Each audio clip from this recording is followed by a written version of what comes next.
Better side? That's up to you. What do you Or think? better side? I get hit in the face for a living. Thank God I got married before I really started fighting some tough dudes. So, hey, let's talk about your last fight, man. That's a big win over a tough guy. You know, put you back where you needed to be. You know, right within striking distance of another shot. How'd it feel walking out of there with the win over Brown? I felt great. You know, Brown's a tough dude. You know, he really is. He's been in there with some of the best, and he always ends up finishing the fight. You know, and I knew that going into that fight. That's why I sort of went a different route. You know, once I got the first takedown, I knew that he was dangerous on the ground. So, sort of felt good to stay on top of somebody instead of just letting them back up. You know, scoring some points there, which is always a confidence booster. And so you got to take it like that, you know. Like I said, he's a tough dude. I'm very happy to be able to fight in Dallas and walk out with another win. And, you know, let's talk about that. It seemed you got a little bit of criticism about that, but in a sense, you were going back to where a lot of people thought that was the strongest part of your game. It's mixing in your wrestling and then throwing in the power. And what's wrong with that? What's wrong with you being the most efficient Johny Hendricks you can be? Exactly, you know, and that's what we sort of got to, is that, you know, we you know, I want to put on a show for the fans, but I also have to win. You know, look where that got me. Yeah. You know what I mean, you put on a show for the fans and you end up losing. Yeah. You know what I mean? And so, yeah, I'm definitely going to get back to whatever I win at. And, you know, it does mix things up. It does make things where, you know, you're sitting there and it makes you unpredictable. And then you can actually throw harder and you can get people to, you know, be more offensive and worried about certain things. So I think it's going to play into my game really well. Did it make you shrug your shoulders a little bit, like, afterwards, like, you know, because we see a lot of times, we see guys that say the wrestlers, they fall in love with their power, and they never go back to their wrestling, okay? You went back to your wrestling, like I said, the most efficient Johny Hendricks we've seen, you know, and did you kind of shrug your shoulders with, like, what's this brushback coming? Like, I fought a great fight over a tough guy, and I got a victory. Yeah, and that's it, is that you got to sit there, and sometimes, you know, the fans are very hard to please, you know, and you just got to accept that. And sometimes you just sit there and say, man, I did my best, and, you know, my best was that little style, and I had to do it, and I won. And maybe the next one I can mix it up a little bit better, you know. And it's you've got to constantly adapt. You know, you can't sit there and say, okay, I'm just going to be a striker. Well, I fell into that. I mean, just a striker. I started outpointing everybody, but sometimes you don't get the win. Mm-hmm. You know what I mean? I outpointed a lot of people in the last couple of fights, and you don't win them. So what wins the fights? Well, whenever you can hold somebody down and punch them a bunch and do those kind of things, well, that is definitely a good notch on your belt. And if it goes to a decision, nice to have under your belt as well. That's one of the most talent-filled divisions in the UFC. It's kind of crazy. Where do you see movement happening? I see movement happen, you know, after this January fight. See what happens, and then see where I lay. You know what I mean? I'm sort of gonna, you know, we talked about it, thought about it, and I might take a fight. I might not. You know what I mean? We're still weighing things out. We're gonna see where we fall and see what happens. But right now, I see myself as the #1 contender, and you know, I took a fight, and guess what? It took a belt away from me, a belt opportunity. You know, I had a shot at the belt, and Roy McDonald had a fight. And so I was like, man, I don't wanted them to jump over me, so I took a fight. That fight ended up not happening. It cost me a title shot. But you talk about, like, when you get injured and then you continue to keep fighting, do you think maybe you didn't take breaks long enough in between injuries? Did that make you more apprehensive and then fight more for points? Or was there anything that maybe kind of hold Johny Hendricks back a little bit? Yeah, the bicep wasn't 100% yet whenever I took that last fight. But, you know, I thought it was. You know what I mean? You don't know until you get into combat situations. You know what I mean? Just like you don't know if a guy's going to fight or flight when a bullet whizzes by you.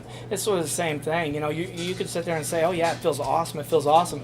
You get in there and it doesn't feel like it should. But, you know, again, it's a learning curve. You just sit there and you know, that's what we worked on, and it ended up coming back strong. Because I wonder about that, because some of these guys are just so phenomenal, but I don't know if sports science has caught up with the demands of the MMA athlete yet. Has it? You know, realistically, all that boils down to your mind. You know, I mean, in my mind, I believed I was ready. I believed I was 100%. And, you know, I've wrestled through a lot of things. You know what I mean? I've been through a lot of things in my life. And in those things, I've always been able to push through it, you know. I was able to push through that one, too. It just didn't turn out the way I wanted it to, you know, and everything's a learning curve. So what you do is you sit there and say, okay, it didn't work out the way you wanted it to. Then you come back and you come back stronger. Can you talk about your diet and weight now between fights? My diet and stuff between fights is don't eat a whole piece of pizza. Eat a little bit of it. You know what I mean? So I'm still on my diet. You know, I'm walking around instead of blowing up to 220. You know, I'm at 202, 203 right now. I've been lifting weights for the last month now. I've got back into the gym. You know what I mean? I'm trying to fix up some holes, stuff like that. So, you know, I'm feeling better about that. You know, even at training at 202, I feel better, 100% better than I did at 220. You know what I mean? I'm not as fat. So I'm actually able to do more stuff. I'm actually able to lift. And, you know, and that's something that we got away from for about 3 years. You know, we didn't lift at all because I was always stronger than everybody else. And then everybody else sort of caught up to me. And now I'm lifting again. So, you know, I mean, I feel strong again. I feel good. You know, now it's just mixing it all together to get 100% Johny in the octagon every fight. How's your arm? My arm is feeling, it's feeling good. You know, benching, doing one arm benches and stuff like that, dumbbells, all that. It's right there with my left arm. It's feeling great now. Finally, you know, it took me a little while to get it back, but it's there now. You know, there's still little tweaks here and there, but nothing that you feel in a fight. Johny, obviously you want whoever's got the belt next, but aside from that, who else in the division would you like to take on? Who would make a good fight? You know, I don't really care. You know what I mean? Let's say that Roy McDonald beats Lawler and it's a really close fight and it goes into they do a rematch, right? Well, then whoever Dana White sends my way, then that's who we're going to fight. So CM Punk, you'd be like, yeah, let's do it? CM Punk, yeah. If it was him, then yeah, I would do it. You know, that'd be a weird jump for him, you know, to jump to the #1 contender. But if that happened, then and Dana White thought that was a smart move to put him in there with me, then we would do it. Would you take a last minute fight at like 185? A last minute fight? Don't tempt me. Don't tempt me, boy. You know, if I'm training, which I am now, and say something like that did happen, you know, I wouldn't put it past me, you know. Because that's kind of a worry when you're at that top 10 spot. There's not a lot of fights that make sense for you.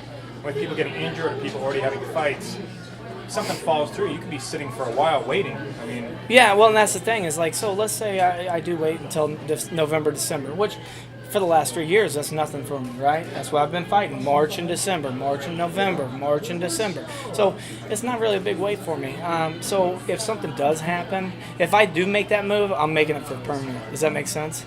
But if something like that does come my way and they're like, hey, we'd love to see you at 85, and you know, me not making 170 would be all right with me. When you first started, were there fighters that you would want to emulate or anyone you wanted to be like? Yeah, the two greatest ones I can think of were I loved Chuck Liddell's style. I loved Randy Couture's style. Those two were the sort of Chuck Liddell was the guy. You know, I'm just gonna punch you in the face. Randy Couture was the guy that's he had a game plan, and his game plans he was gonna stick to it no matter what happened, right? And I watched these guys, and I got to meet these guys, and they were very nice and very casual to a nobody. You know what I mean? And so that right there, that's sort of what I mimicked after is, you know, take two of the greats, merge their styles together, and be like, you know, be as close as you can to the way they were with the fans, they were with me, and that's what I've tried to give back. was that one of the reasons that you started Extreme Couture? Yeah, that's one of the reasons because, you know, Randy went to Oklahoma State, and, you know, Randy gave us our opportunity to go in there and train. So I was actually really excited about that, and, you know, I give him a lot of credit, and thanks for jump-starting my career. Are you going to watch May and Pac? Am I going to watch that fight? I haven't decided yet. You know, I keep going back to, I wish it happened 3 years ago.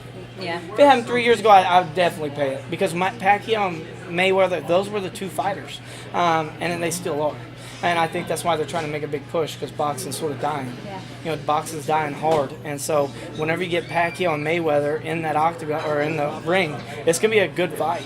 But Pacquiao's lost a couple here lately, you know, and got knocked out one of them. So does he still have the chin? Can he, you know, does he still have the power and all those kind of things to beat Mayweather? Don't know. You know what I mean? And like I said, if it was 3 years ago, I wouldn't have hesitated. I'd been like buying it, you know. But now, I don't know. I'm gonna see how the lead up and all that kind of stuff plays into factor. John, is it true that you normally only shave your beard after a fight? Yeah. So the length of your beard right now represents how long you've been training?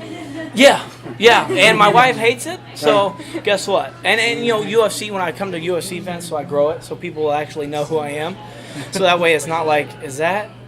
No, you know what I mean? Like, they actually can, you know, they can say that's Johny Hendricks, and it makes it easier for me, because then I'm not sitting there going, the guy's looking at you going, and you're like, he's not going to say nothing, and they're like, Johny, and I'm like, oh, okay. So it makes it easier to interact with people.